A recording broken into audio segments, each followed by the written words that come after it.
नमस्कार, मी श्रीरंग खरे NDTV मराठीमध्ये आपल्या सगळ्यांचं स्वागत आहे। राज ठाकरे आणि उद्धव ठाकरे यांची ऐतिहासिक युती आपल्याला बघायला मिळाली। मात्र या युतीचा फायदा नेमका कोणाला होणार याबद्दल वेगवेगळी मतमतांतर आहेत।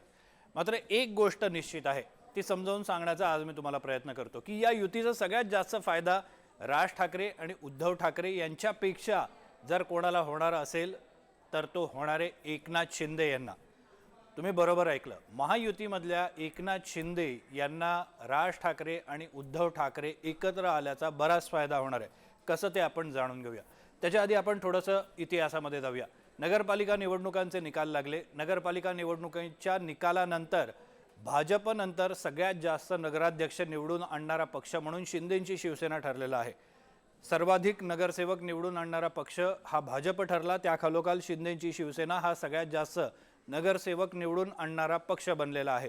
नगरपालिका निवडणुकांनंतर महाराष्ट्रातील राजकारण 360 बदलल्याचं आपल्याला बघायला मिळतंय। भाजप प्रबळ पक्ष बनलेलाच आहे, मात्र एकनाथ शिंदे यांची ताकद वाढल्याचं आपल्याला या निवडणुकीनंतर बघायला मिळालं। आता उद्धव ठाकरे आणि राज ठाकरे यांच्या युतीनंतर नेमका काय फरक पडला किंवा बदल झाले ते आता आपण पाहूया। आत्तापर्यंत भाजप आणि शिवसेनेमध्ये जी चढाओढ तणातणी चालू होती जागा वाटपावरून विविध महानगरपालिका निवडणुकांमध्ये, त्यामध्ये आत्तापर्यंत भाजप हा ताठर भूमिका घेताना आपल्याला बघायला मिळत होता आणि एकनाथ शिंदे यांच्या शिवसेनेला नमवून त्यांना कमी जागा मिळतील आणि आपल्याला जास्त जागा मिळतील यासाठी प्रयत्न करताना आपल्याला बघायला मिळत होता।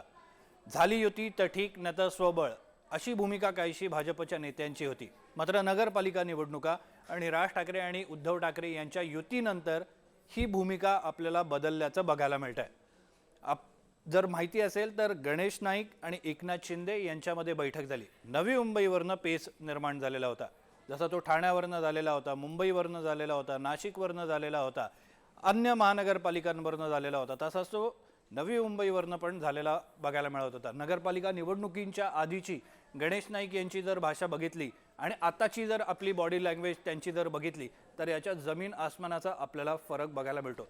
कदाचित भाजपनं हा संदेश दिला असेल की आपल्याला जुळवून घ्यायचं आहे, ज्यामुळे ही बैठक झाली। एकनाथ शिंदे यांनी देखील ही बैठक यशस्वी झाल्याचं आणि आपण दोघं सकारात्मक असल्याचं सांगितलेलं आहे।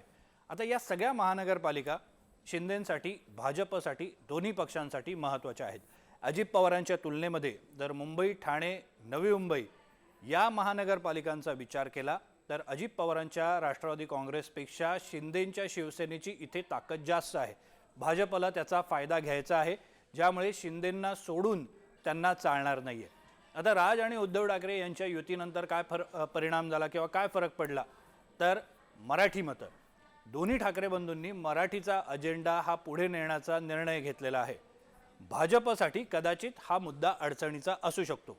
आपला महापौर मराठीच होणार असं भाजपनं अनेकदा सांगून झालेलं आहे, भाजपच्या नेत्यांनी सांगून झालेलं आहे।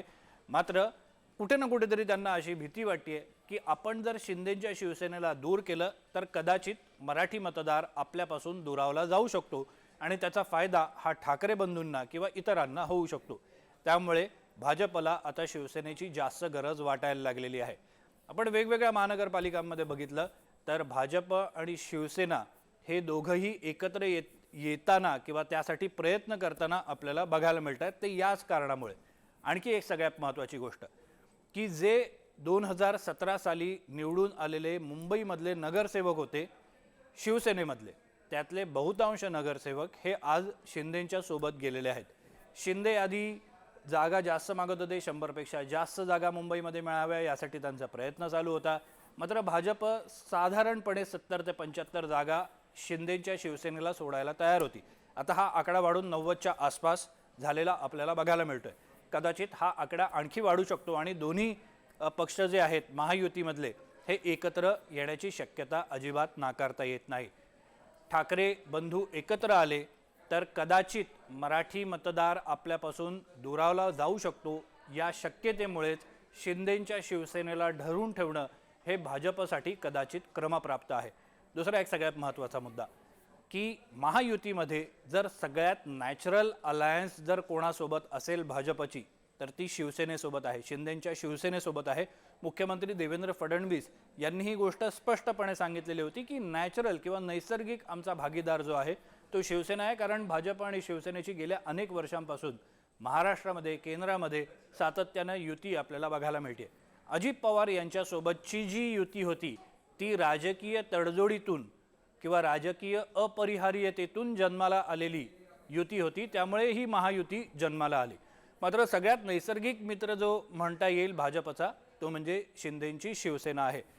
ही सगळी जर गणितं लक्षात घेतली तर त्या गणितामध्ये आणखी एक फॅक्टर सगळ्यात महत्त्वाचा ठरतो, तो म्हणजे हिंदुत्वाचा. भाजपनं हिंदुत्वाचा मुद्दा आपल्या हाती घेतलेला आहे. मात्र त्याच जोडीला हिंदुत्वासोबत मराठी आणि अमराठी हा वाद देखील भाजपला आपल्याला कसा सोडवता येईल यासाठी प्रयत्न करायचा आहे. शिंदेंची शिवसेना ही भाजपसाठी याच दृष्टीनं पूरक आहे. जे नॅचरल अलाय जे मी म्हटलं ते याचमुळे आहे, कारण शिंदेंच्या शिवसेनेनं आम्ही हिंदुत्ववादी आहोत, त्यांनी हिंदुत्व सोडलं म्हणजे उद्धव ठाकरेंनी हिंदुत्व सोडलं, आम्ही तसं केलेलं नाही असं सातत्यानं सांगत आम्ही हिंदुत्ववादी पण आहोत आणि मराठी पण आहोत हे ठासून सांगण्याचा सातत्यानं प्रयत्न केलेला होता. त्यामुळे जर हिंदुत्ववादी मतं आपल्याकडे जर आकर्षित करायची असतील तर भाजपकडे ती आहेत, काही यामध्ये दुमत नाही आहे. उत्तर भारतीयांची किंवा अन्य प्रदेशातून महाराष्ट्रात मुंबईमध्ये किंवा ठाण्यामध्ये किंवा नवी मुंबईमध्ये स्थानिक झालेले जे लोक आहेत त्यांची मतं कदाचित भाजप आपल्याकडे आकर्षित करू शकतील. आत्तापर्यंतच्या निवडणुकांवरनं ते दिसलेलं आहे. मात्र मराठी मतं त्या जोडीला जर आली तर आपल्याला त्याचा अधिक फायदा होऊ शकेल. यामुळेच भाजप थोडीशी एक पाऊल पाठी आल्याचं आपल्याला बघायला मिळतंय. या सगळ्यामध्ये एकनाथ शिंदे यांची बार्गेनिंग पॉवर वाढलेली आहे, त्यांचं राज्यातलं राजकीय वजन वाढलेलं आहे. हा सगळा या संपूर्ण परिस्थितीचा जर मतितार्थ काढायचा झाला तर हा मतितार्थ होतो. त्यामुळे उद्धव ठाकरे आणि राज ठाकरे हे एकत्र आले. या दोन्ही भावांच्या एकत्र येण्यामुळे दोन भावांपैकी कोणाला अधिक फायदा होतो हे तर निकालानंतरच स्पष्ट होईल. मात्र तुर्तास जर सगळ्यात जास्त कोणाला फायदा होताना दिसत असेल तर तो एकनाथ शिंदे यांना होताना दिसतोय. इथेच थांबूया. तुम्ही पाहत राहा NDTV मराठी.